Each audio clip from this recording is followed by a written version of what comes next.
Start recording and start our class. We're good to go.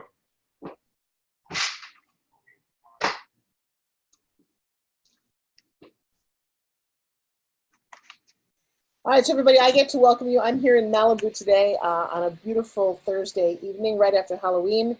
If you're live, that's the case. If you're watching a replay of this, it's just any day of the week. We are on class 2 of Doug Ottersberg's journey through being an NLP entrepreneur whiz kid. And when you learn the tips, tricks, and secrets that he's got, your life gets better. Because when you can communicate what you want, and you can pitch anything, you can have a good sense of who you are. I heard a great story from Shelley Stucci today, Doug, that will totally honor what we're doing here, how she took some of the training into her latest seminar and was blown away by the reaction, the different reaction of people as she was looking at her matching and mirroring, as she was having a different sense of communication. She ended up with a speaking job because of it. And she said the word surprisingly, I got a speaker job. I'm like, nothing surprising about it. The technique works. There was a bug over there. The technique works. It's tried and true. And you've got one of the masters of all time teaching everybody. Give it a big round of applause for Doug. Woo! Woo! Everybody, good to see you all again. Happy to be here. Exciting time here out in New Mexico because I'm with you all. Excellent. So, does anybody, before we get started, does anybody have anything to report from implementing what we did last week? I heard somebody got a speaking gig. Congratulations. That's amazing. What else have we got going on? Anybody? Because otherwise I'm going to start. Something. I'm going to pick someone out and say, what'd you do? And you definitely don't want to be that person that says, I didn't do my homework. That's Stacy, you're up first. All right, Stacy. Oh. I didn't do my homework. Oh, well, you know what? I did. I'll go. Wait, what was Go. wait, hang on. All right. I know it all. Wait, Stacy, what was the homework that you chose not to do? The matching and mirroring thing. Now, why didn't you? Did you forget? No, well, no, not really. I just haven't sat down and talked to anyone in the last week. Kind of been on the go, been on the computer. All right, well then, but were you aware of the concept in your head? Yes. Did your self-talk change it? And you're still in a very interesting diet program. How's that going now? Any changes? I had a few too many feasting days, so I'm back to the fast again and feeling good. Well, okay, that's good to know. Tim, were you on the call last week? I wasn't on the call, but I was going to ask, is the matching and mirroring dealing with when you interact with people face to face, you kind of mirror and match their affect or their behavior? Exactly. And okay. It was to, the idea here was to, when you have an opportunity to start just practicing that, okay. And watch for it.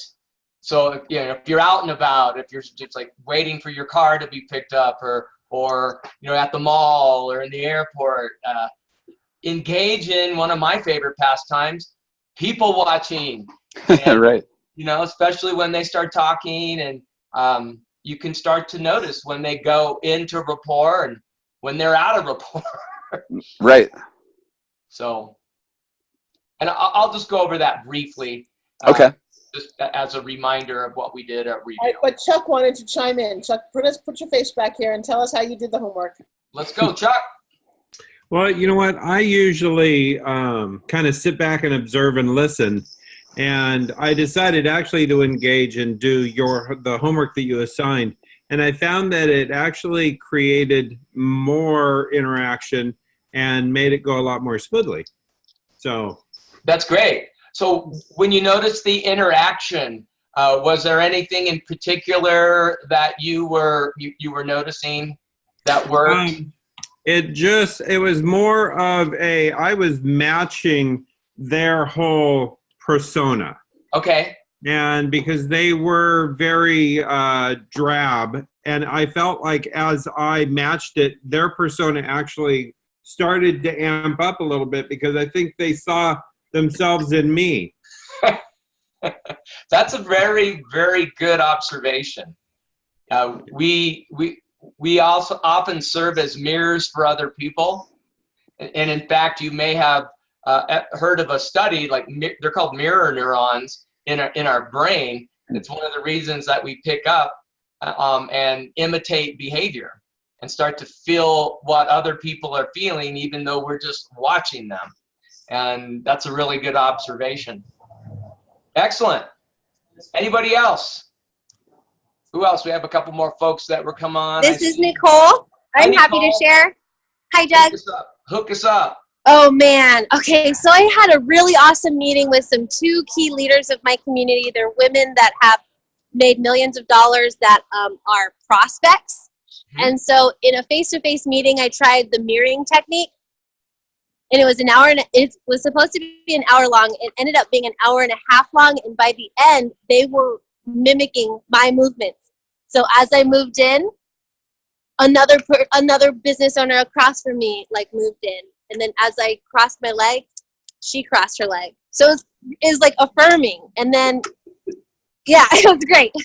That's awesome. So just as a reminder for everyone else, congratulations, yay!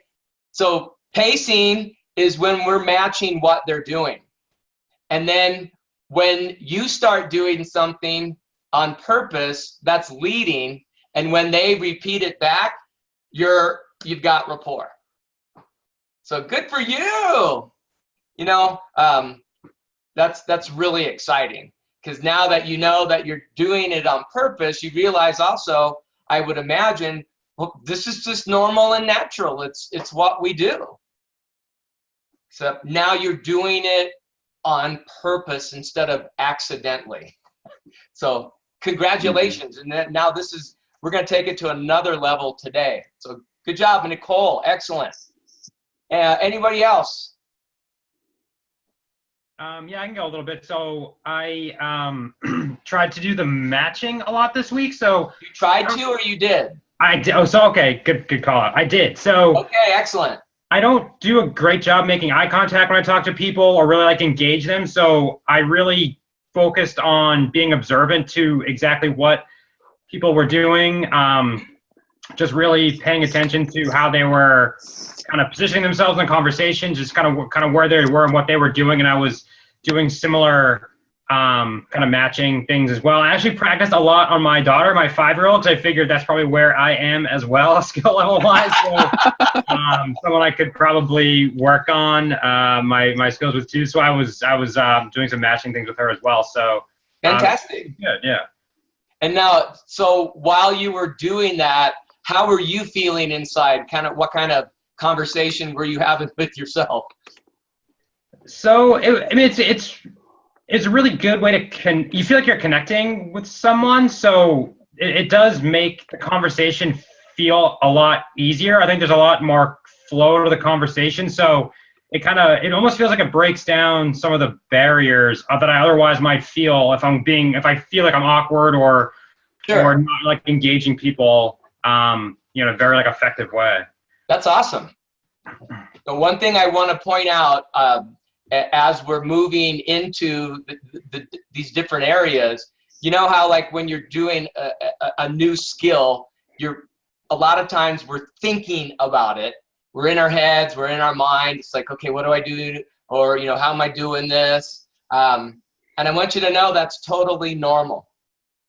What's great about what we're doing here is this is totally natural. It's something we do anyway. The main difference is, just like we pointed out with Nicole, now you're doing it with a purpose, and eventually it just totally becomes second nature, natural. So good job. And that's what it's called, rapport.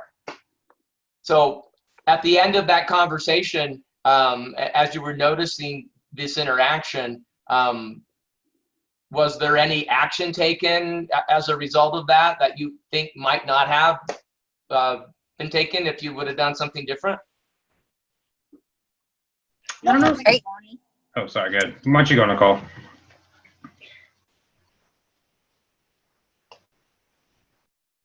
Oh, go ahead and finish, and then we'll get Nicole. Oh, no, for me,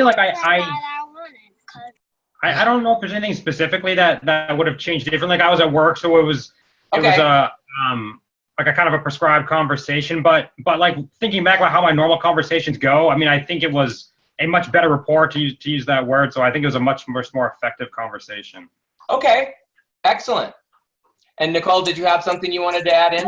Yeah, for me, before I went to the meeting, knowing what my homework was gave me an objective.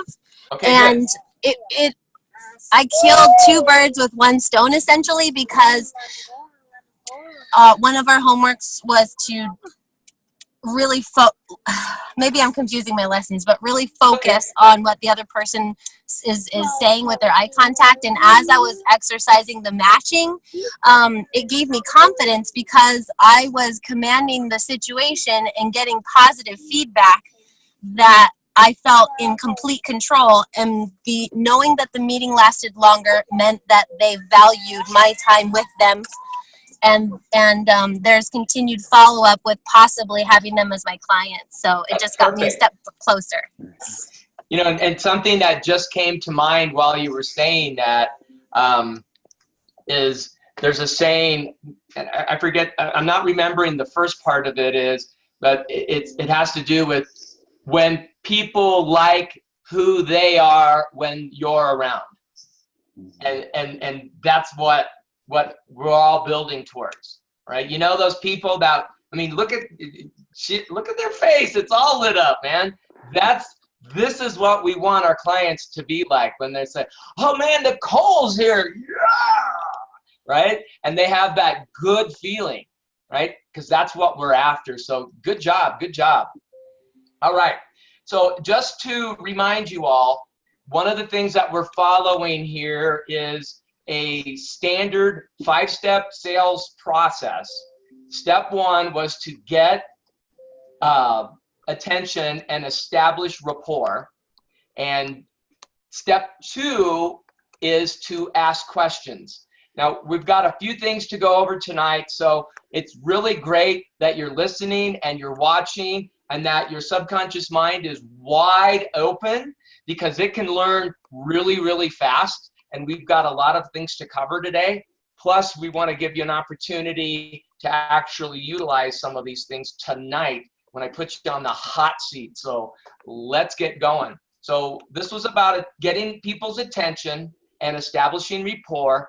And then we're going to go into get ready to ask questions. So just as a reminder, right? Part of getting people's attention and establishing that rapport, you want to go for success right up front.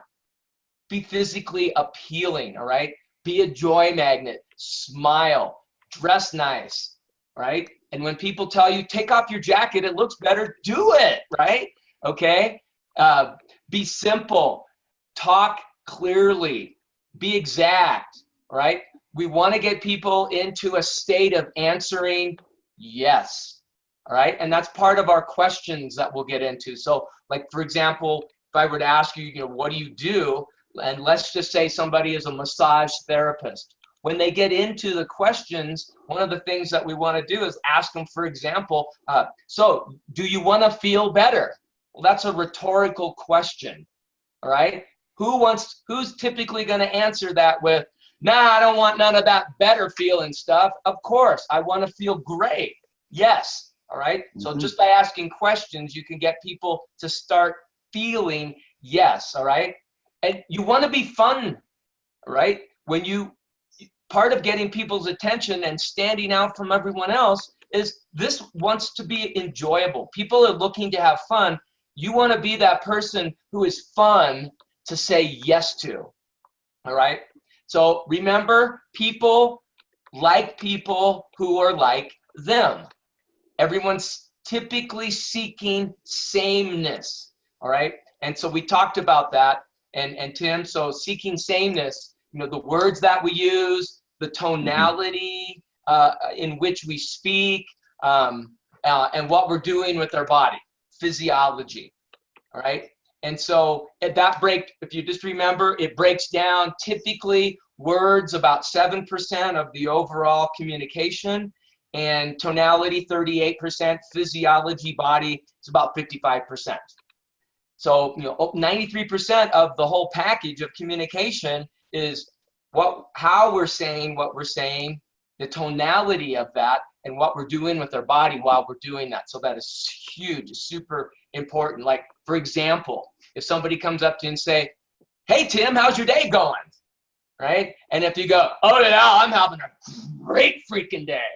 Yeah, right. Give me some more of this. Right? Well, what are you saying? I'm not having a great day. Right? But if they just looked at the words, yeah, I'm having a great day, you know, there's like, all right, so most of the meaning was in the way I said it and what I did with my body, right? Yep. So when you are communicating with people, they're communicating with you as well. So one of the things that as a great communicator and an influencer, you want to open your eyes and your body and your senses and just be aware of everything that's coming at you instead of being somewhere else thinking about what you're going to say or how you're going to say it or what's my next move. Just be there now. What time is it? It's now. Be here now and just open yourself up and really be in touch with what's going on. All right. So we talked about this, and again, you get to practice this. What are they doing? All right, so are they leaning? Well, then you lean. You know, do they have their arm up? Well, you can, a little bit later, you put your arm up. Just match what they're doing. Do they gesture? You might want to gesture. And especially when we talk about anchoring later, that'll be super, super important. A couple of other things that I mentioned last week, your pitch and your tonality, all right? If someone's talking to you like this, and it could just be like a jackhammer right into your ears, into your brain, and it could drive you crazy. All right? We know people like that. All right? If that's their style and it's not yours, you might want to match it in the beginning, pace it, and then just kind of change it down. Change it into something that's a lot more comfortable and pleasant and soothing. All right? And if somebody talked really, really fast, you can start talking fast, but then slow it down. Because the brain can only take information in at about the same speed that it goes out. All right, so there you go. So step 2 in this process, as we are getting people's attention and as we are gaining rapport, is we want to know, why are they here? Well, a lot of us already have a good idea why they're here, right? If you are in a store that sells cars, you pretty much guess if someone shows up, they're not there looking for food for their cow, okay? They're not there to get their teeth cleaned, all right? They're there to look at a car, all right? And probably buy a car, because they could look at cars in the parking lot of the supermarket, all right? So we are there to start accessing what it is they want to feel. I mentioned this last week. My mentor taught me that whatever you thought you sold, what you sell are feelings, right? And if you want to watch masters of selling feelings, watch what Forbes does. Watch what her colleagues do on those shows. They're selling feelings, right? It's just amazing. So one of the skills you must develop is the ability to help your customer get to the feeling that they want. And the way we do that is we ask questions. All right? They think they're giving you information, which you do need for the conscious part of your mind. What you're really after is, how does this person want to feel? And once you know that, then when you get them and you help them get whatever it is that you sell, whether that's you as a consultant or a product or service, then you help them get it. Does that make sense, everyone? So you're finding out how they want to feel. They're going to feel that when they have your product or service or you, and then your job is to help them get it. And a lot of it starts with you. We mentioned this last week as well. It starts with you. Have the positive expectation that I'm good at what I do, right? And, you know, if someone tells you, well, that's kind of cocky, well, remember, it ain't cocky if you can back it up, all right? I've got a great product. I've got a great service, right? I am here to help you get that. Have that positive expectation and sell good stuff. If you're selling junk, get rid of it and get something better, right? You want people to get value, yes? Right? Absolutely. You want that person to walk away better for having been in your circle. So it starts up here, all right? So as you're gaining rapport, as you're pacing their experience, again, we're going to guide them. We're going to lead them to a point whether you're going to know whether or not, hey, I can do this for you or I can't. And you know what? That takes all the pressure off of you because we can't do business with everybody. Yep. Makes sense? So we're there to help them make that decision as well. That's my job. I'm a decision, as my mentor says, engineer. I'm here to help you engineer a good decision so that you can get what you want. And if that's me, awesome. If it's not, I'll see what I can do to help you get it, even if it's somewhere else. Maybe I'll go down the street and get it and get a commission from them. So, all right. So if we're helping people make decisions, part of what we want to do is understand how they do it. How are they making their decision? And one of the ways that we can help understand how that person makes decisions is to listen very carefully, because once we know how they make decisions, we can package up what it is that we're offering so that it can, for lack of better terminology, just slide right past all their defenses, right?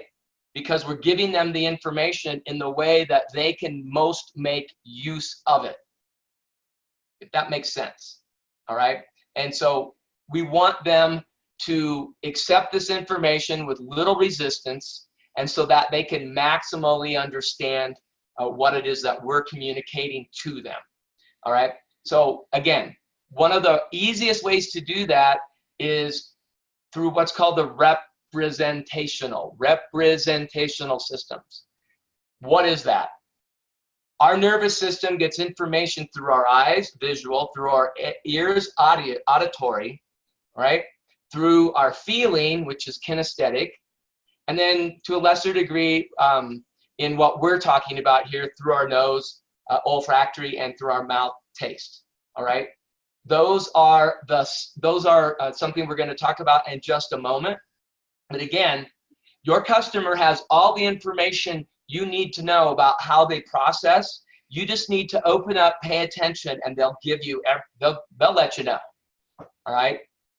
So once you've got their attention, as you're building rapport by pacing what they're doing with their body, tone and speed of their voice, you want to remember this one.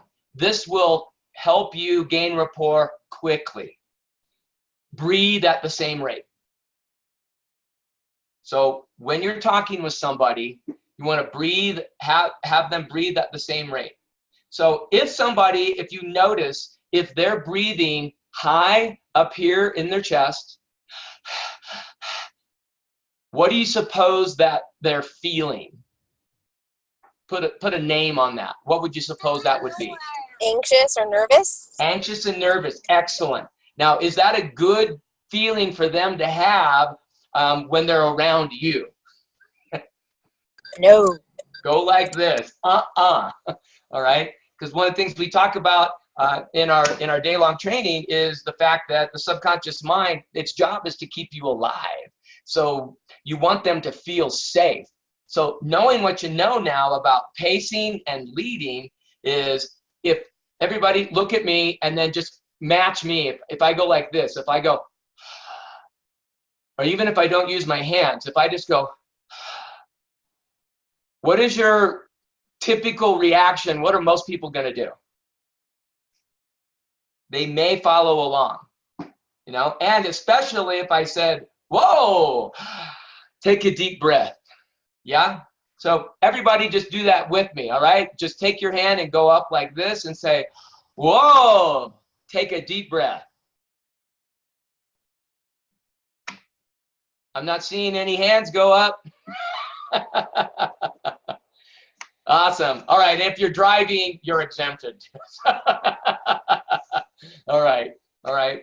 So again, part of that is the personality. You're like, well, Doug, I'm not that way. It's like, well, in your way, it's part of getting people's attention and breaking them out whatever that is. And then if you take your hand, you can actually kind of start to lead them where you want them to go. All right. How do you breathe at someone else's rate? Just start noticing. The easiest place to notice is like right up here and or at the stomach level. All right. Just don't be creepy. Don't be like staring at people. But you can see this kind of out of your peripheral vision. All right. Just kind of take a look. And I've practiced this. I look at people and then I'll just I won't take a breath, and then they may not notice that consciously. Subconsciously, they'll pick up on that. All right. So that'll help you build rapport fast. The second thing that'll help you build rapport fast is talk in their language. All right. So again, we talked about visual, auditory, and feeling. Those are the three primary ones that people tend to organize their experience of life under. So remember English grammar. Yeah, I'm going there. All right. In grammar, there was a subject and there was a predicate. And the predicate describes the subject. Remember that? Pretty simple, right? When you listen to people talk, what we're listening for is how are they describing things, all right? And we can listen to the words they use to understand that, all right? So if I say, looks good to me, what rep system is that, Tim?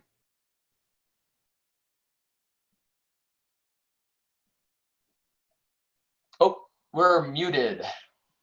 Remember to unmute yourself.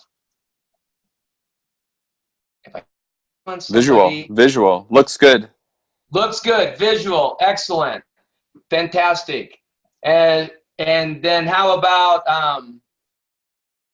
let's see, Stacy, what if I were to say, man, that was a pretty bumpy ride, but I feel like I made it. What would that be? I got visual and auditory, and I don't remember the name of the third one. Feeling? There you go. Feeling. Yep, feeling. And the word is kinesthetic. There you go. All right. All right. So let's see. Hey, take a moment and tune in to these words that I'm using, and you'll get the idea loud and clear. Chuck, what is that one? And if I was off mute, you'd hear me. Yes, exactly. Yeah. I hear you. Auditory. So yeah. So if you listen to what they're saying, it really gives you a good idea of how they represent the words, their world. All right. So when you speak back to them, if you use the same language, it slides right through a whole lot faster than if it's something different. Does that make sense, everybody? All right. So again, rapport is seeking sameness. So we want to be like them. So boom, I'm like you because I'm doing what you're doing with your body. I'm making the same gestures. I'm speaking the same, and I'm using the same words. All right. So lend me your ear for a moment, and everything that I have to say, I'm sure it's going to resonate with you. Right? Auditory, yeah? All right. Man, that was a sight for sore eyes. There you go. All right. So again, visual. Here's a good one. So if somebody says that I really need to get a grasp on this, and you're like, okay, yeah, you've got a handle now. What would that be? Again, feeling, kinesthetic. So start to pay attention and listen to the words people use, because later when you actually sit down with your customer, you're going to be asking them questions. And who remembers what the goal of your question and asking is? What are you looking to find out?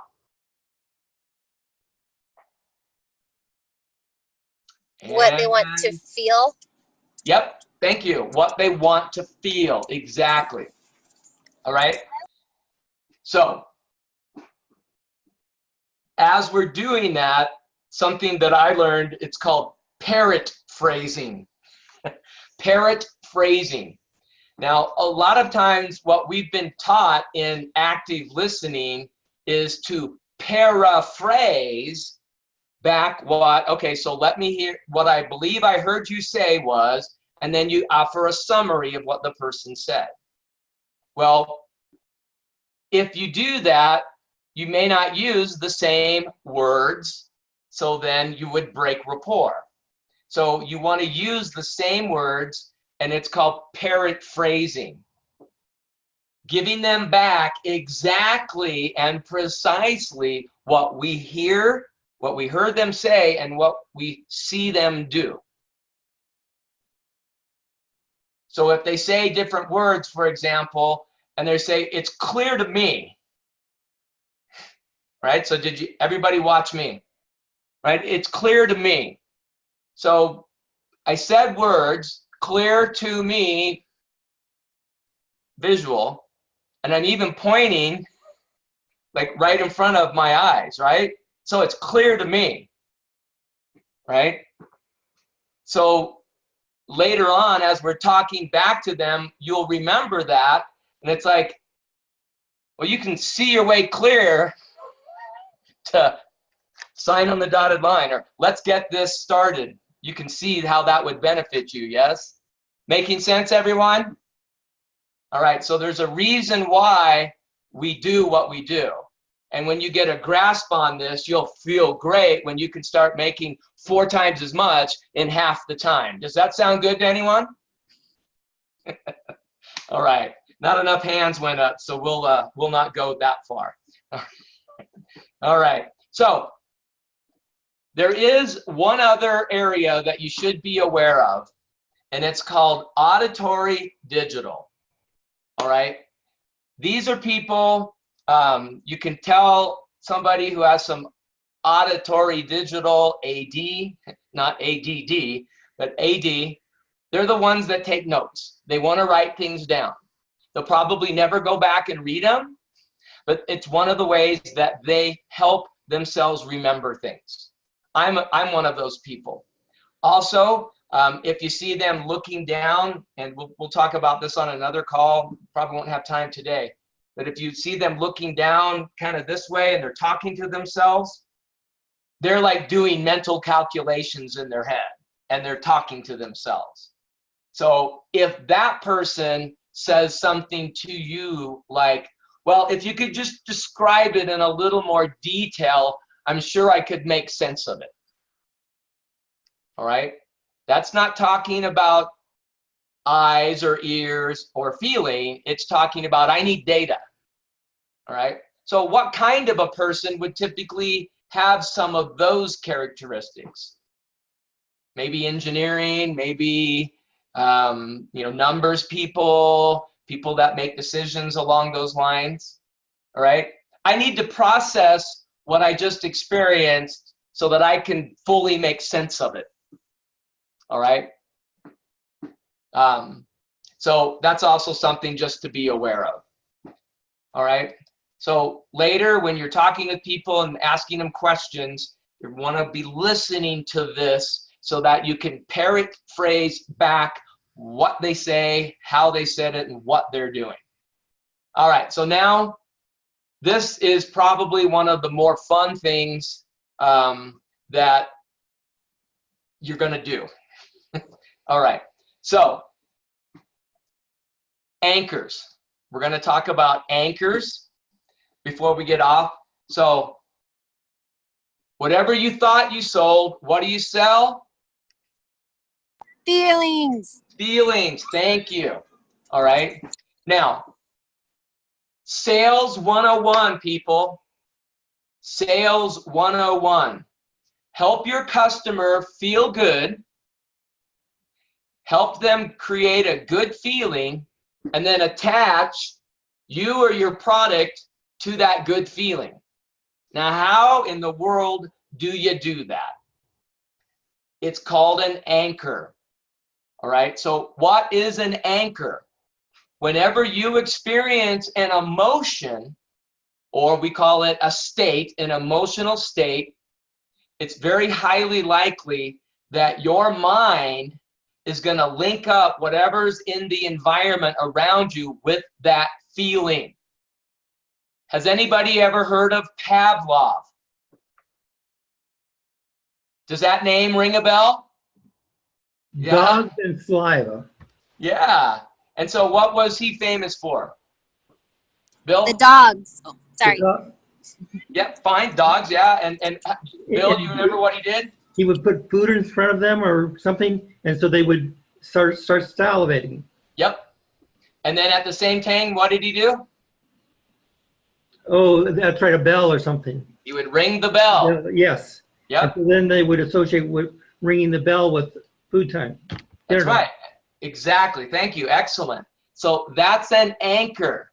And we experience anchors all the time, and we don't even realize that we do. All right. So does anybody here know of a certain song or maybe a movie that whenever you see it or hear it, it reminds you of a special time or maybe a special someone? That's an anchor, right? Certain songs I hear them, man, I'm back in 12th grade. Just got my license, man. I'm driving. It's fun, right? That happens. What about smells? Well, not often do we get to use smells. They are very, very, very powerful. You know, baked bread. There's a trigger for me. Perfumes.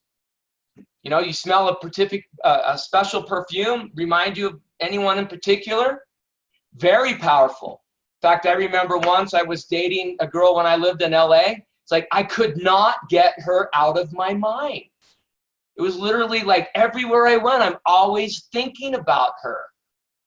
It's like, man, it's just like, is she around here somewhere? And I found out that, because I caught her, she was like spraying my clothes and my pillowcase with her perfume. It's like, that's called dirty pool. But it works, right? So anchoring works.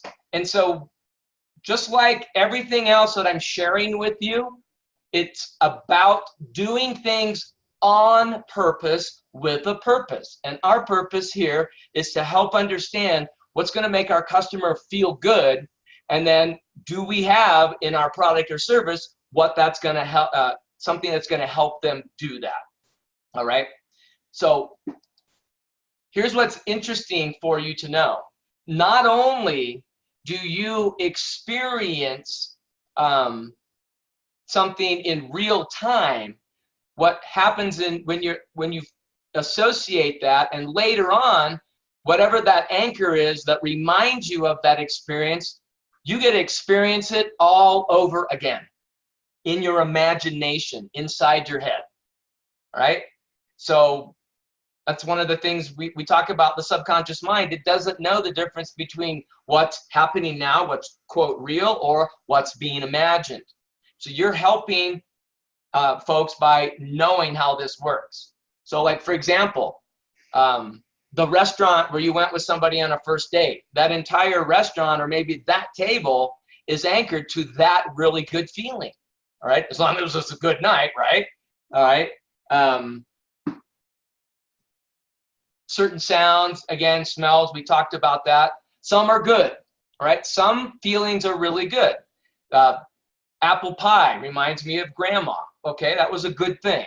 Certain sounds, times in our lives, all right? Some can trigger bad feelings. For years and years, I could never smell tequila. That was a trigger. That was an anchor. It's like, oh, no good, right? Maybe veterans reacting to the sound of a car backfiring or a helicopter. Those are negative things. right? So you need to be aware that they both work each way. So here is an exercise. So let's say, let's go with Tim, since you weren't here last week, let's put you on the hot seat. Yep. All right. So I'm going to help you experience an emotion. All right. So, and it doesn't matter what, you're going to do this for practice. So you can do this with somebody else. And let's just have fun with this. And so, for example, what's your favorite piece of clothing? Shoes. Your shoes. All right. Yeah. And which shoes do you love the most? My Air Jordans. Your Air Jordans. Fantastic. And now your Air Jordans.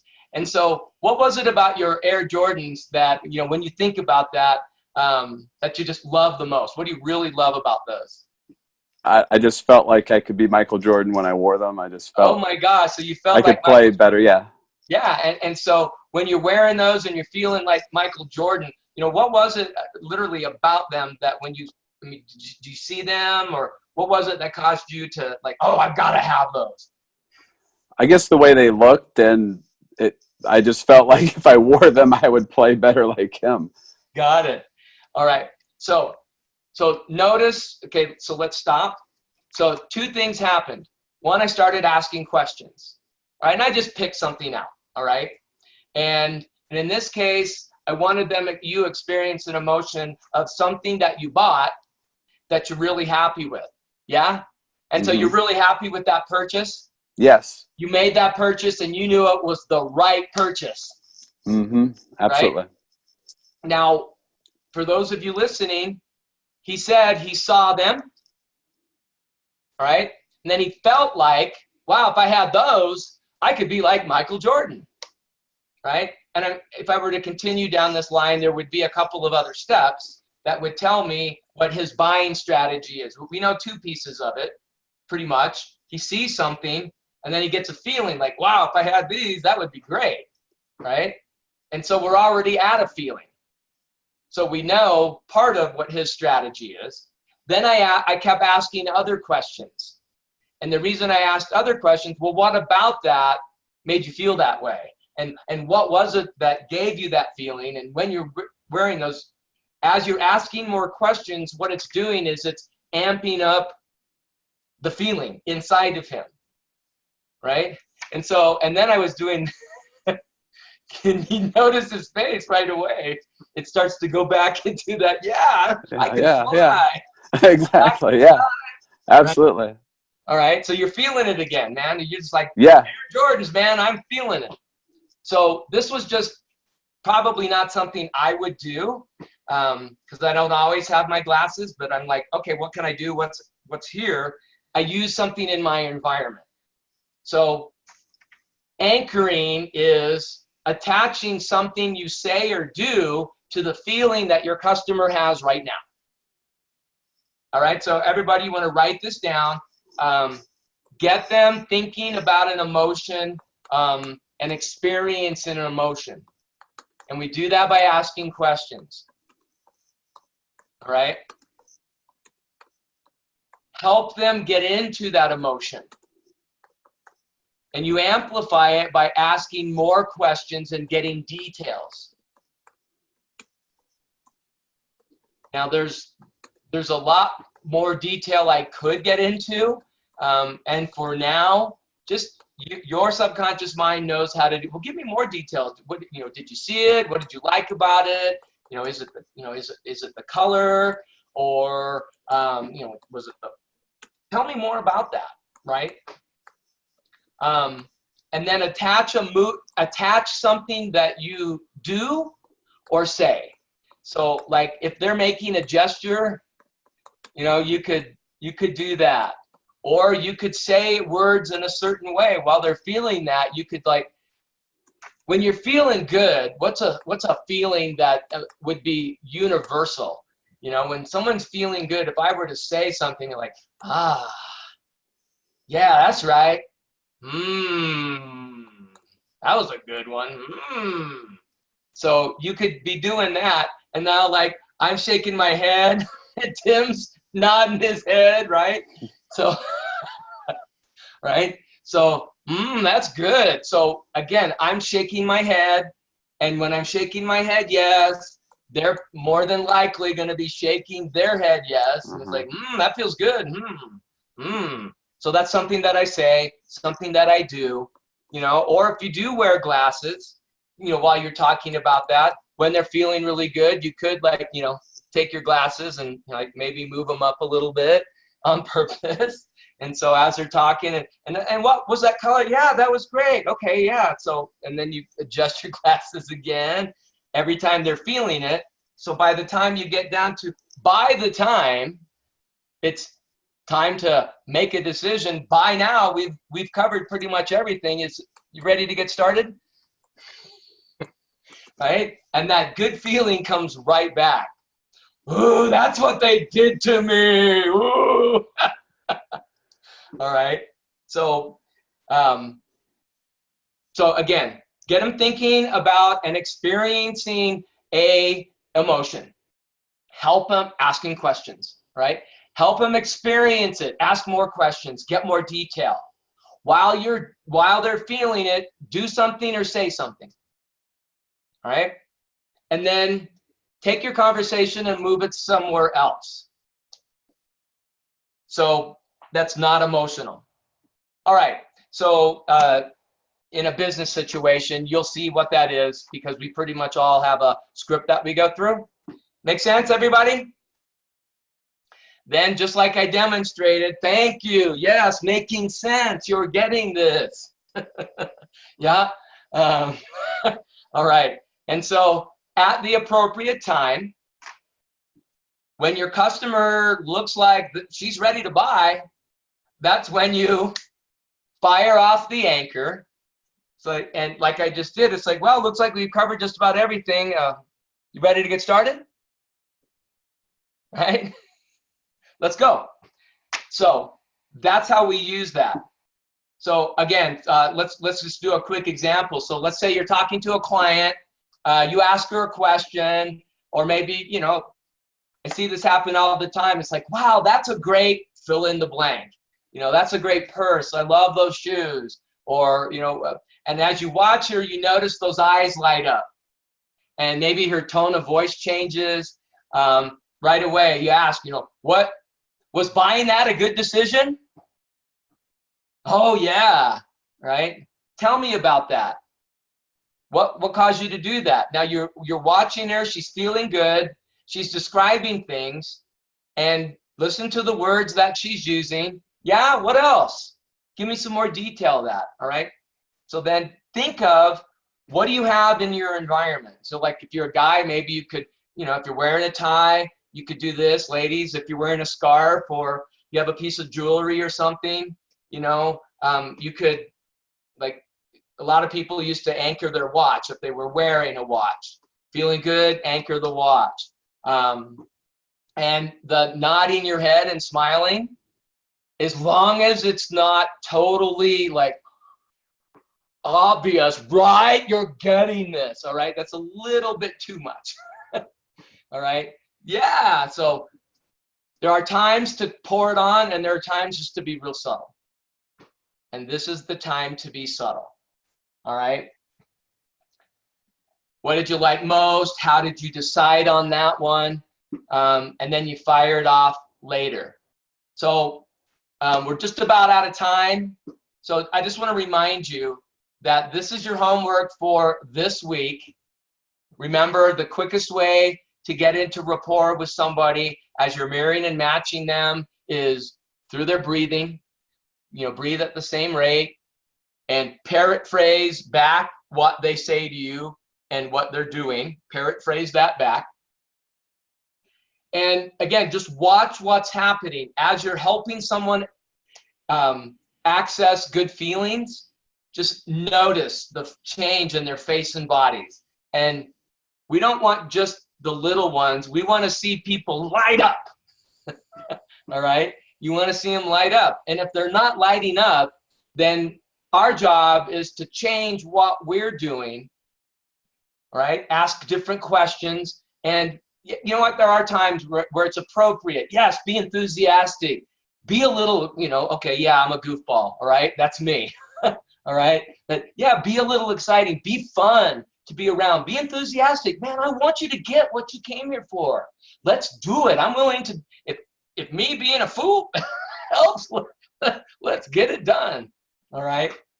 Just be excited, have fun, enjoy what you do. And so that's pretty much it. I mean, I know people out there that says, oh, I could never do that. It's like, make it fun, right? If you're the kind of person that has your life organized so that, if someone tells you to do something and you don't do it, well, the name of that's called stubborn, right? And if you want to be stubborn about making your life better, that's just fine with me, all right? So get out there this week and definitely make sure that you take the time to listen to people, paraphrase, and start anchoring. And then next week, we'll get back into additional questions, and we'll take some time to get into setting the stage for your time with your customer. And we'll ask each of you, like, hey, what is your typical sales situation? And what are you selling? So, all right, everybody. So before we sign off, does anybody have any comments or questions, or was this good info? Was this helpful? I think it was great. Yes, very good. All right, so what the secret to this, though, is implementation. The more that you do, the more that you will learn to do. Yep. Doug, it's funny, I had a chance to hang out with Catherine Hicklin this weekend. Catherine is a master hypnotist. Have you ever seen her show? I have not. She used to star on Knight Rider and Bold and the Beautiful. Okay, yes. Yep, Terry Fisher's brother. Yep. And we were talking all about mentalism and hypnotism and NLP, and it was pretty spectacular.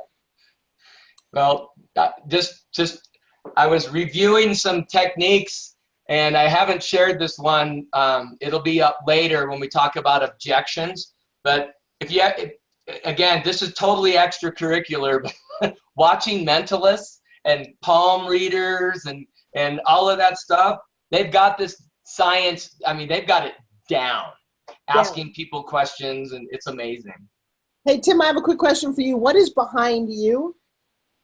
That's my Forbes Factor backdrop. Did you make that? I made that. Let me see that a little closer. That looks so creepy. That's crazy cool. I thought he broke into your house in Florida while you weren't there. I know, Totally thought I you think were that's in the studio. awesome. Thank you. Thank you. You have to start give that back to us so we can sell it to. I'll make one. Factor. So that's called building rapport. There you go. Build rapport. Magic and Mirroring, I love you guys. We're heading off to another quick call. Everyone's got the number up there, 894-576-3651. I will see you there right now. Doug, you're a rock star. See you again next Thursday. Mwah. Have an awesome Thank you, weekend. Doug. everyone. Thank you, Bye. Doug. Thanks, Doug. Well done. Appreciate it. Yes. Thank Pleasure. you.